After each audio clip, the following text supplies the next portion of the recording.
Welcome to War Game Breakfast. I'm Tom Vassell. I'm Wendy Yee. I'm Chris Yee.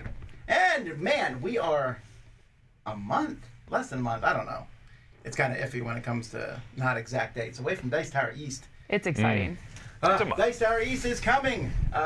There is a wait list if you're not on board, which may or may not move. I cannot promise that. But for those of you who are coming, which I know is many of you, it is a chance for us to get excited about it. Dice Tower East is sponsored by Portal Games. Ignacy Trebchek's doing a thing about, what did he call it? Like the top 10 biggest mistakes of running Portal Games. He's doing a panel on that. I think you'll enjoy that. Huh. We're also being sponsored by Norse Foundry, Boards and Dice, doing a hot games room, and House Family Homestead, which actually isn't based here in Homestead. Oh. But what they do have. Oh, Tom? Yes? Is your mic on? Oh, no. It's not, so I'm coming through someone else's mic. But what they do have is freeze-dried Skittles. Oh, that's freeze-dried that's Skittles. That guy. Yes. That's the freeze-dried guy. Yes. I like him a lot. I also like his Skittles more than I like... No, do they expand when they freeze? They do. They like puff up? They like explode a little. Yeah? Yeah. Oh, interesting. Oh, you didn't have them. I didn't have any freeze-dried Skittles. Chris was supposed to bring some back for you. No, I brought home freeze-dried ice cream sandwiches. I thought, oh, this would be a great treat, and I forgot that Wendy can't eat them. So it's really weird to me. The Skittles. But I've had freeze-dried ice cream sandwiches before. Yeah, I thought it'd be that old astronaut stuff. Freeze-dried ice cream. Never sandwiches. But I thought it'd be a neat thing for our daughter to have because I remember having that as a kid and just loving it, and so I'll get you. We'll get Skittles at East. I'll get Skittles. Well, anyhow. Contest time. All right, first of all, we have a contest for one Dungeon Party Big Box. All right, this is for the entire world except Middle East and South America. Everyone else can participate by emailing us at contest@dicetower.com, and the subject line, put the word treasure, and answer the question. I'm doing the question first now. Right, that's smart. Okay. That's smart. How many players does Dungeon Party play up to?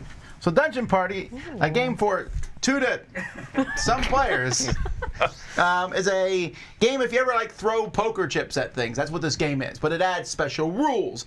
You are different characters who are throwing poker chips against monsters, which might change the rules for poker chips. It's a pretty hefty box because of all the pretty heavyweight poker chips in it. So you can enter this contest. Stuff, And they're also very good quality poker chips there, too. So this is from Forbidden Games. Enter the contest. Let's keep moving.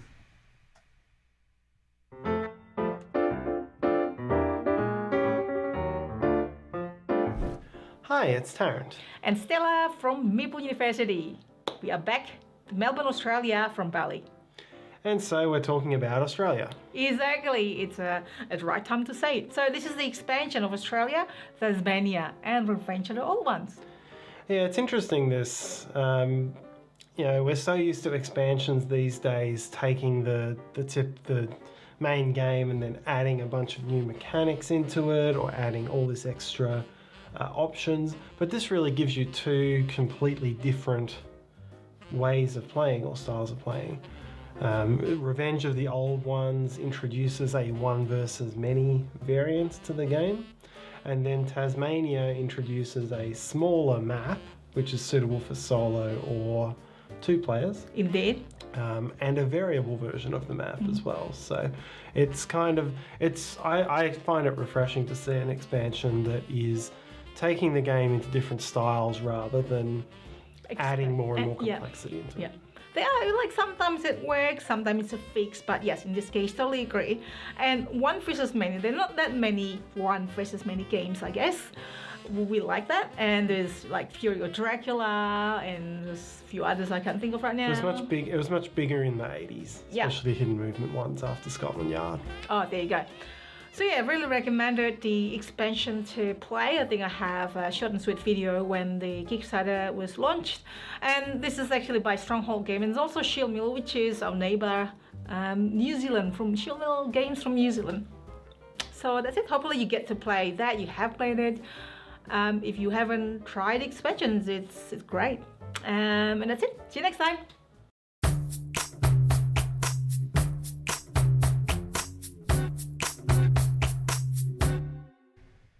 All right. So our review from 20 years ago, or game I'm taking a look at, is Cave Troll. Cave Troll, which is ranked 2,209 on Board Game Geek, which is not terribly low. I mean, there are games ranked in the 22,000s. I just looked at one this morning. You're reviewing that one, huh? No, it was in Look Back. Oh. It was one of those things where I'm like, I was right! It's terrible. This is from Tom Jolly, who was a much bigger designer 20 years ago than he is now. I mean, just he did a lot of different games. I'm trying to think what games Tom Jolly's best known for. Probably Are all his games co-designed jolly? Wiz War. That's really what I want to know. Wiz War. He's also one of the designers of Manhattan Project Energy Empire, although I suspect that I see Luke Laurie's fingers on that more. But Cave Troll was a game that I liked a lot. I'll tell you, I ranked it a 7 at the time. Probably it's dropped to a 6 since then. Okay. And I would play it okay now. I was a little disappointed when this movie came out. Obviously, Cave Troll meant one thing to people: Lord of the Rings, because it was that main scene from the original Lord of the Rings. Okay. That box cover is way more exciting than the game. You basically have a bunch of tiles. You're turning these tiles and placing them in rooms. You then move adventurers around to pick up gold. So there's like you have a certain amount of actions in your turn. Flip a tile, place a tile, move a tile, whatever. There's also a cave troll. You put it in a room. Anyone who's in that room by the end of a turn is dead. But also everyone just leaves. So. Oh no! It's just about tactical playing, about placing tiles, moving them around the board. It's okay. It just doesn't look like that box. But a Fantasy Flight back then made everything look that exciting. Sure. So I don't think I would recommend hunting this one down. I don't believe it's in the library. Interesting. I mean, does the cave troll actually move around the map, or is it just kind Nope. It is just it took over that room. It's his room. Get out of that room. Okay. Okay. I think there might be a character who could kill the cave troll. I think, but like the knight or something. I don't remember. But this was back when Fantasy Flight had a silver line of games. Some which were great, some which were bad, and some which were mediocre. This is probably in the mediocre line. Okay. You can live the rest of your lives without having played this. I thought it was a really good filler. My review was very positive. I just read my review. I was very positive, like, but this was 20 years ago. I was like, getting into gaming, like, what is this? It's a cool little game. Sure. But I do remember opening the box, reading rules, going, okay, I gotta change my mindset. I thought I was gonna be killing a cave troll.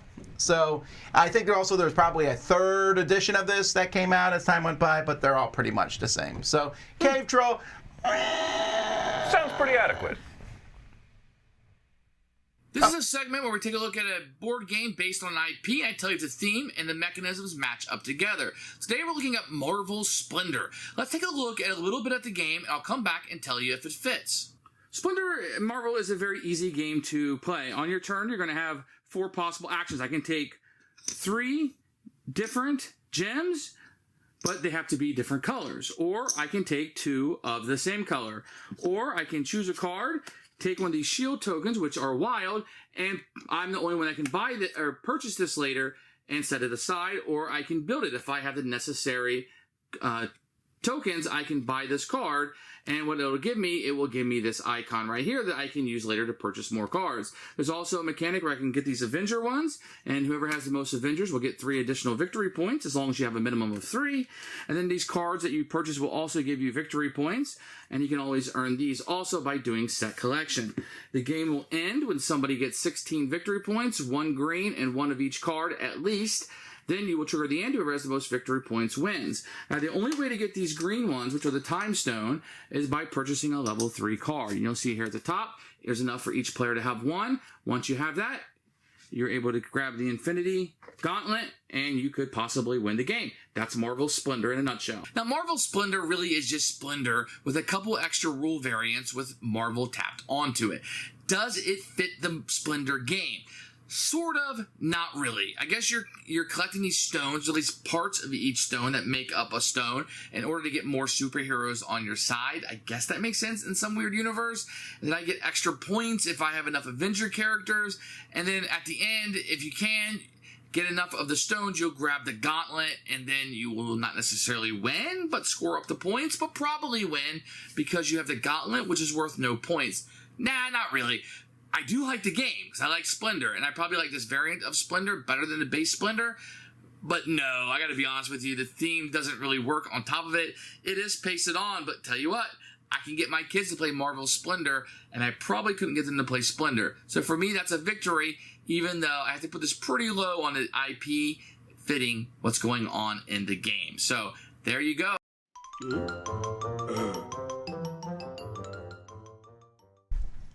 All right, so what's coming from the Dice Tower this week? Well, Good stuff. not one, but two Catch-A-Paloozas at the end of the week. What are they? Butterfly and New York Zoo. Right. I had to look them up here.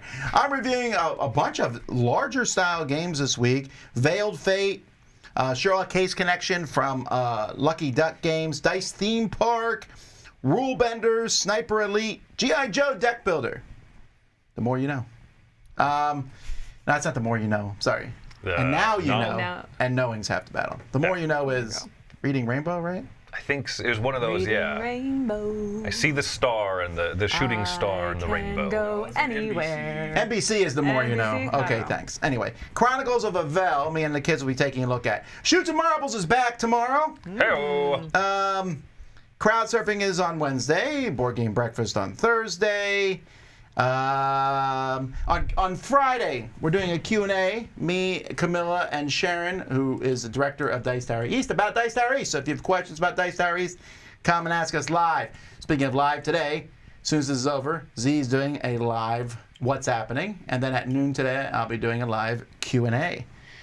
Chris is doing his top 10 trick-taking games. Mm-hmm. Take them And tricks. that'll be at the end of the week. I'm curious what's on your list. Wonder how much crossover we would have. I don't know. I don't know. There I'm are a curious lot about of that. trick-taking games on There there. really is. There's a lot that many. I looked at and I was like, not even going to make the list, not even close. But then there's other great standout ones, so we'll see. Also, I'm doing a review of Old London Bridge. I know people are clamoring for that because Old London nothing is as Bridge is exciting as a falling title down. as Old London Bridge. Yeah, but I'm interested in trying this one out. Okay. Oh, and the big thing on Thursday, me, Z, and Mike. What's his name? That guy over there that's running the show for us? We're doing our top 10 board game apps. Hopefully that'll be interesting to you all. Anyway, that's what's happening for the Dice Tower this week. Hello, Proti here, your remaining content creator, and today I will continue my series where I will talk about a specific part of a game, and today we will talk about Adrenaline. Adrenaline is a shooter game, let's say like Quake or Counter-Strike or whatever computer game that you maybe played or know about that is working like a shooter, and it is put into a board game and it works really, really well. And in Adrenaline, actually, you are a character, you are running through that fighting area, through the arena, gathering weapons and trying to shoot or at least get some hits on the different players. The point is, if a player is dying, he's respawning, but you get some points of how many hits you got on that player that died and so on. So in the end, it's about getting the most points, but during the game, you are running around the arena and shooting with different interesting weapons and gathering the different types of ammunition and so on. So it's really interesting and it's exactly like it sounds. It's like a shooter running around and shooting around. And of course, to have the possibility to shoot around, you need weapons. And this is what I wanted to discuss today. And I want to discuss about this weapon, the automatic rifle, let's say, I would say it's translated in Romanian. And what is nice, and I really like it, is yes, you have to manipulate and put the players into an exact row, right? Either front, left, right, back. And you use this weapon and you shoot a straight line and you are shooting through walls and everything, doesn't matter. And whoever player you hit in that direction, he's getting a certain amount of damage. And I really like the weapon. Yes, it's harder to pull off because you have to align them in a specific way so that you get the most out of the weapon. You can either just shoot in one direction and hit one player or shoot in a direction and hit two players. So you want to align those two players because it's giving you more benefits. But it's a really nice weapon, and if I can get it, I see it, let's say, as a loot possibility, I will run for it and get the weapon because it's giving you a lot of flexibility because you don't have to be in the same area with that player, which usually the other weapons are asking for. So this is what I wanted to discuss in today's video about adrenaline. Have a nice breakfast.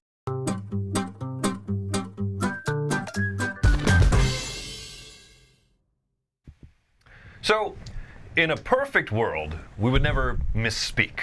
In fact, I would probably not have, misspoken at the beginning of this intro because I would have said something different. But that's just kind of the very nature of what we do, especially as we're live very often. Sometimes we just say one word wrong, and we review games, right? That's our primary job here. And then our secondary job is to play with marbles. What's our tertiary job on the channel? I don't play with marbles. I have the wrong job. Sorting games out. Sorting games out. I upgrade pieces. Painting. But the main thing that There we you do go. is we talk on camera, And so sometimes when we review games, sometimes when we're in doing a live top 10 or something, we say the wrong word, right? Or we say something silly like, I know in one of these breakfasts we said, you can like comic books without reading comic books just from the movies. And clearly we meant you can like superheroes without reading comic books just from the movies. That was me. Yeah. Sometimes, you know what I mean? But I think that it doesn't take a giant leap to say, oh, okay. I get what Wendy meant. Yeah, in that conversation. Are you talking about like people who are grammar Nazis who show up and go, don't you mean, etc. or Sure. espresso? Vroom. There's a little bit of that, but my thought is that this ties really into when we review games, right? Sometimes when we are reviewing or discussing a game, we say one thing wrong, right? We say, you want to score, you want to get the most red cards at the end of the game, when really it's you want to have sets of unique icons on red cards, right? Sometimes we simplify, or sometimes we say the wrong thing. You want to have the most red cards, you score points at the end of the game, but that's not really that far off, right? It's not like it's not a drastic change up, a drastic misrepresentation of what we're talking about. But some people do get upset because we don't want to be misrepresenting games. Is that fair? Right. We don't want to teach rules wrong, but stuff happens. Right. Or when we summarize games, when we do a rules overview. But one of the primary things that we're not trying to teach a game when we film a rules overview. I try to say that often these days because I don't want people to use them as how to learn the game. Yeah, there's that weird balance. I don't want to have to say that every video, every review that we do, but at the same time, I know that people do kind of rely on that. But if we say something wrong, it's not intentional, it's not a malicious thing. We're not trying to misrepresent what is potentially your favorite game. But also, you have to understand that sometimes we as humans do just misspeak. We say the wrong thing, and sometimes it's wonderfully embarrassing, and we'll make fun of each other about it, right? But we can't do that every single time that someone at the table misspeaks. Because I do it all the time. And sometimes there's a flow to what we're talking about. And if Tom, you say one thing wrong, you say most red cards scores points at the end of this game type of thing instead of more unique cards. If you're making a good salient point in a review, I'm not going to interrupt you and correct this minor point, Sure. right? Because if we corrected every little slip up that we said, it would probably just ruin the flow of most of our videos. Is that fair? Yeah, sometimes it would mess with the point. Like, you let that person get to their point because that's what matters. And the nitty-gritty details in between aren't as important. You can fix this sort of thing in post-production, which leads to a lot of videos of jump cuts. Mm-hmm. Sure. Or leads to scripted videos, neither of which I'm interested in doing. I mean, the scripted videos is kind of, again, I'm nothing against people. If you script your videos, that's fine. I just It's a have hard very time. different style from what we do here. But the jump cuts bothers me because it's every time I make a mistake, cut it, and then keep going. I'd rather just do that flow of information. Now, sometimes there have been many clips I've cut out of videos because I have said, and then you moved I don't know what these things are called. So I stopped the video and go look because in the game we never called them by their proper name. We called them Yeah, red things. Sure. The Right. blue cubes. Right, or whatever we might have said. Like, I don't even know what the name of these things are. I just had to look it up for a game I reviewed last week because they were nobles. But I was like, I called them dudes the whole time, or meeples, or whatever, Yeah, sure. Yeah, live, it is what it is, for sure. I think people might do some pushback on recorded stuff and say you should go back. First of all, you can watch an editing mistake 60 times and not catch it. I've said this many times, and this is why I give companies a little bit of, A little bit of slack. If you make an error in a rule book, because I worked in a print shop, there was like 6 points of quality control, and mistakes still go through. Mm-hmm. Yeah. You can read over the thing, it looks good. Read over the thing, Because your looks brain good. auto-corrects a lot of mistakes. But at the same time, I get, especially when you say it, but I agree with you. It's not as big of a deal as people think it is. I call my kids by the wrong names occasionally. Does not mean you can project anything. You don't love them as much. Your phone starts talking to you in the middle of reviews. It happens. Right. So. Yeah. But so, an innocent slip of the tongue. We're never intentionally trying to misrepresent a game, or especially if the worst is when we say something, we just kind of slip the wrong thing out as we're making a critical point, as we're saying something negative about a game. People very much feel justified in saying, well, you didn't play the game right. Well, for the most part, we play games right. I would say 99% of the time. And sometimes a rule flub does go through, or sometimes we just misspoke in the overview of a video. And like you said, no matter what, we try to go through, make sure we are representing games correctly, and mistakes will go through. But our intent is that we love games, and so we're not trying to misrepresent them ever. We're trying to present them in the most positive and accurate light. And sometimes there's a slip of the tongue. But anyway, that's just what I think.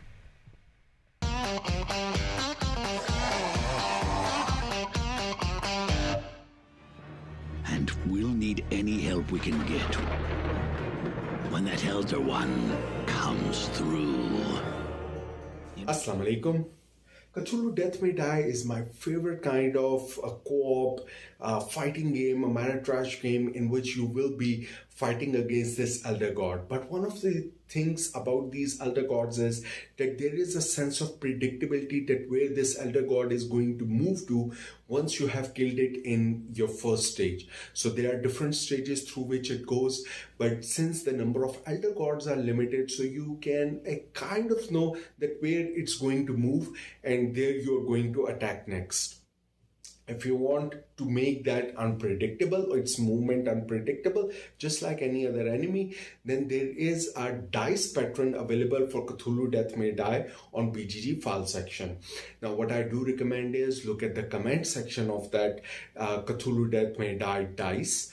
And what you will find in the comments are different printable patterns as well as rules for making your own rules while using a simple D6, or even using Game Crafter to order your own custom dice as well. These patterns have been uploaded by users. Then next time when you are playing, you roll a dice and the dice tells you that when you move from one stage to the next stage, where does the Elder One spawn? So that adds a little bit more unpredictability about the movement of the Elder One. And that to me fixes a lot of predictable nature of the Elder God, in my opinion, of this game. So if you're interested, get it from the BGG file section under Cthulhu Death May Die. That's it for me. Happy gaming.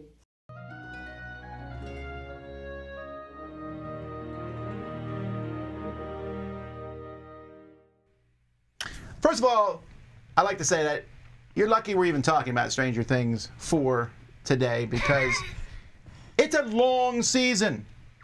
They released the whole thing at once, which I forgot that they did.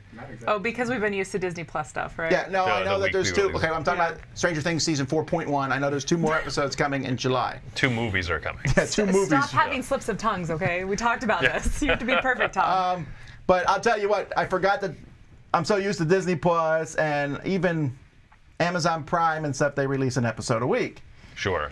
Which I think I like better. Oh, I don't. And I'll tell you why I like it better.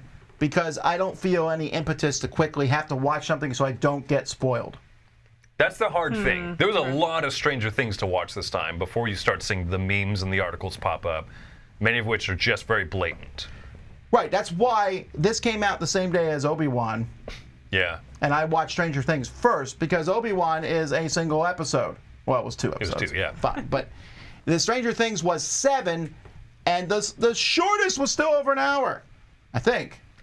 Yeah. Yeah. The they were longest was long. like an hour and a half. It was a lot of stuff. So I watched them. I watched the first. No, I watched them one at a time. I watched them, except for the final two. I watched 6 and 7 in the same night. Okay. They really do leave you like. And there was one episode that had they not resolved it at the end of the episode, I would have watched the beginning of the next episode. That's episode 4. I would have watched the beginning of episode 5 to know what was happening. To like decompress. To be that frank, I stress. would have watched it beginning of episode 8 had that been available for similar reasons. That's Yeah. fair. All right, so we'll try not to spoil as much as we can with this review here. We've all watched it. They watched it much faster than me. We So this is- binged a weekend. This is yeah. my opinion on it. Is I don't like we don't watch a ton of TV, and so when I get 30-minute increments of a show, it leaves me wanting more, and I don't ever feel like It was an hour and 10 increments, No, not but, 30. But I think of like a Disney Plus show that's like you get 30 minutes, maybe 45 minutes. I feel like it like whetted my appetite, and I want more, and I can't have more. And by the time it gets around to next week and the new episode airs, I've already like lost. Not interest, but I've lost the momentum. I'm going to Whereas make a call I that really, in 10 years you will flip on this. That's fine. That's fine. When I'm 40, I don't know what age I am. But anyways, in 10 years, that's fine. But I like binging. I enjoy that, like, we're going to spend this weekend watching this thing. This is our activity. This is our, like, relaxation, whatever, rest, vacation, whatever you make it. Staying up way too late, regretting it in the morning. I don't we know. will have There's a something debate about exciting this about sometime. But yeah, I'm over the binging. But anyway. That's how I watch Korean dramas too. I don't watch one for like 4 months, and then I just binge one and I watch the whole thing in a week. Like 16 hours. It's great. Interesting. But I like this season a lot. Yeah, okay. So actual content. I like Stranger Things 4, so I'll try to be somewhat oblique in this one. So the biggest spoiler of this one, in a sense, or not the biggest spoiler, but there's a spoiler in it that everyone knows. Because they basically hinted very strongly at the end of season 3 was that Hopper's alive. I don't care. That's not a spoiler. They even show you him in the trailer.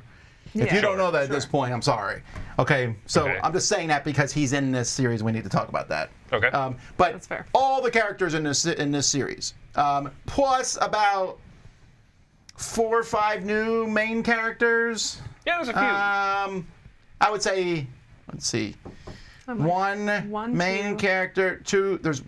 So the series now is in 3 or 4 different locations in California. So in California, they add a new character, a stoner teenager character, which I would like to say adds about nothing to the story. In Russia, they add a Russian guard character who I thought was pretty well done. Yeah. And in the main Hawkins, they add a character who is the leader of the D&D group, the Hellfire Club. And I think he is a fantastic character. Fits right in with everybody else. He's got that. I mean, he looks like what I probably would have looked like in the 80s. Like metalhead, long hair. You know, I probably would have been wearing like the denim vest and stuff. Yeah, the Hellfire Club, baby. Like, That's funny. I instantly hated him. And Okay, then, no. and then it grew on me, but like I hated him instantly. I was like, he's a terrible person. I don't disagree with that. My initial reaction to him was also dislike, but I'm saying the character's really well done. Oh, he is. And he fits in really well, and his arc is good, I think. Yeah, and he is unique to himself.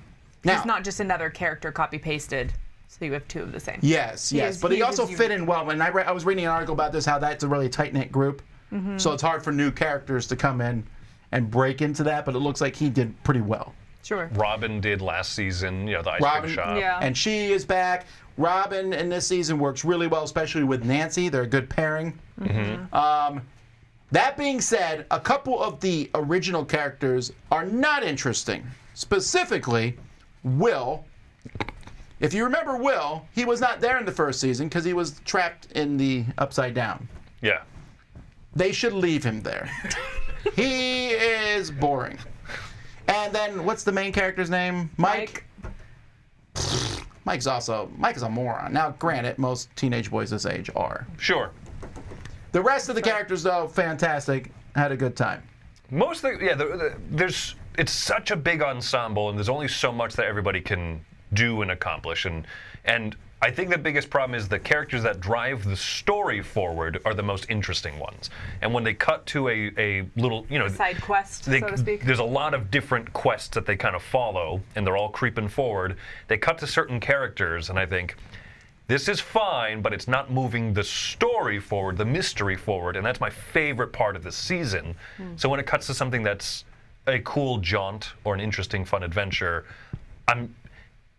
I know I like some parts more than you. You actively dislike a few of those. Well, that's little what I was going to say. meandering things. I feel similar to you, right? You're like, get back to the story. And I feel this with any movie. Like when I was watching Lord of the Rings, and they're like doing the Battle of Gondor, and they cut to Bilbo, and I was like, who cares? Go back to Gondor. They're being attacked. I mean, or Frodo. I'm sorry, I said Bilbo. Frodo. I mean, slip of the tongue. Right. I'm not going to jump in and. But I get the Frodo stuff's important, but it was kind of like, get back! Here, though, I felt it was more egregious than normal. And with two things. So there's the main group in Hawkins, which everything there I thought was interesting. Everything's super important, yes. Yeah. Then there's California, where everything is not important till one moment, which is actually one of the best moments of the series. Sure. But also, the California has some of the worst moments of the series. There's a whole section of bullying, which... It's just teen drama. It's so not realistic, and I know the show's not realistic anyway, but it's just so over the top dumb. I hated every moment of it. The representation of school life is It's like, come on. The school life in Hawkins is better, even though that's a little off, too. even though but that's Sure. yes. But at least there's adults in that school life. There's doesn't seem like there's a lot of adults in the schools in this series. But Yeah, but there's more in And Hawkins. then Russia, I just kept going, why are we in Russia again? I go back to the main story. I get it. It's interesting, but I should say this is by far the most horrific. And if I had not watched the last 3 seasons, I think I would have maybe pulled out if this had been season In the 1. first episode. Because I don't like horror horrifying. movies, and this is pretty much a horror movie in many ways. The first episode is especially bad. I think the first episode sets you up as like, we have a different tone. Visually, psychology, like all of it is just different. And so the horrific scenes, like the very horrifying body, creepy stuff that goes on, they focus longer on it in the first episode. Yes, Like I the agree. first time you see Yeah. stuff, you're like, oh, it's still going. Oh my gosh, this is horrifying. This is terrible. Later on, you see a lot of the same things, but they're not. That or you're just completely desensitized. Or maybe I don't that's know. the case, but it doesn't feel like it's as long. It doesn't feel like it's like we're really focusing it on. I think it matters more because you care more about the people it's happening to. Like, there's a horrific scene in episode 7, which is not that big. I'm not spoiling anything, but some of the people things happen to, I'm like, meh. I mean, and that happened in the first season too. Yeah. There's a lot of people who are like, meh. I don't know who these people are. But as things get But yeah. closer and closer to our main cast, I really care. And to that there's- end, episode 4 is definitely the climax of this first half of the season. In that It's manner, good. it is so good. I am very rarely on the edge of my seat, but I was really like, come on, because I was very, very racked with nerves. And that was the scene. That was the episode where there was the good scene in California, and it was just a good. I thought that was the best episode of the series. It's really good stuff. I think that the first few episodes have a lot of great parts, and the worst parts of the season are in the first few episodes. I agree. And by the time it kind of gets to 3 and 4, everything just becomes at least good, I think. And then I feel like everything has a purpose. I agree. Because- They Yeah. tie things together well, and I'm trying not to mention even hint towards spoilers, but Absolutely. Yeah. I thought it ended where I definitely need to see the next 2 episodes, but at least I can. You mean the next 2 movies? 'Cause well, yes, they're but I can essentially that. definitely kind of chill a bit till then. I think that was good. Yeah, it ends at a place where you say, okay, cool, the next ones are coming out soon, but you I know, still want to know what happens. Yeah. yes, I'm very invested. We're ready to go. I would say that this is probably I'll have to rewatch season 1. This is probably my second favorite season. I think the first season is kind of my favorite. It's just that introduction, very Spielberg kind of feel with some elements of horror. This one is very closely, I think, my second favorite season. It really ramps up the horror and has a little bit of the Spielberg kind of feel. You know what I mean? It kind of flops that dynamic, but I really like what they've done with it a lot. I'm just gonna have to wait till the last 2 before I make that call. We'll see. Okay. I don't know. Don't watch this with small children. That's Do what we're not. saying. I watched it with my Yeah. oldest daughter and my wife, and that was it. The other kids didn't want to watch the first episode. After we saw the first episode, I was like, And they nah. won't. Now you are Nah. not. Do not even come in the room, because it would scare you. If I had seen that when I was a kid, I'd been really afraid. Yeah. So, anyway, let's keep moving. Happy breakfast, everyone. Today I'm going to talk to you about theming and how it helps teach a game, and Next Station London is a great example of that. And if you want to know more about this game, there will be a review by me on the Dice Tower channel coming out shortly. But how does the theme help teach a game? Well, in this game it's all about drawing London Underground style routes around a map. Now, the scoring is basically done in 3 different ways. You want your sort of passengers to be able to change lines at certain stations, so the more lines going into individual stations the better. They want to be able to get from many different places, so the number of zones you're going across and the number of stops in certain zones, that's more points. And then also if you manage to link your lines to certain tourist destinations. They're the 3 scoring methods that you're going to be sort of trying to trigger throughout the game, and they just make thematic sense, which means teaching this game is really quite simple. Alright, the point scoring, as you'll hear in the review, is a little sluggish at the end, but you know going into the game at least that that's what your aim is, and it just takes some of that burden off teaching the game. Sometimes, because I get a lot of new games, I'm that one that's reading the rulebooks and teaching, and if something in the game, particularly the theme, can take some of that weight off, well, that's a real benefit to the game. What other games do the theme help you teach the game, so you don't really need to teach it at all? Let us know in the comment section below, and enjoy the rest of your breakfast.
Thanks for watching Board Game Breakfast. Tune in each week for your daily dose of gaming goodness with Tom Vassell and all the gang. Until next time, I'm Eric Summerer, and you've been watching Board Game Breakfast, a Dice Tower production.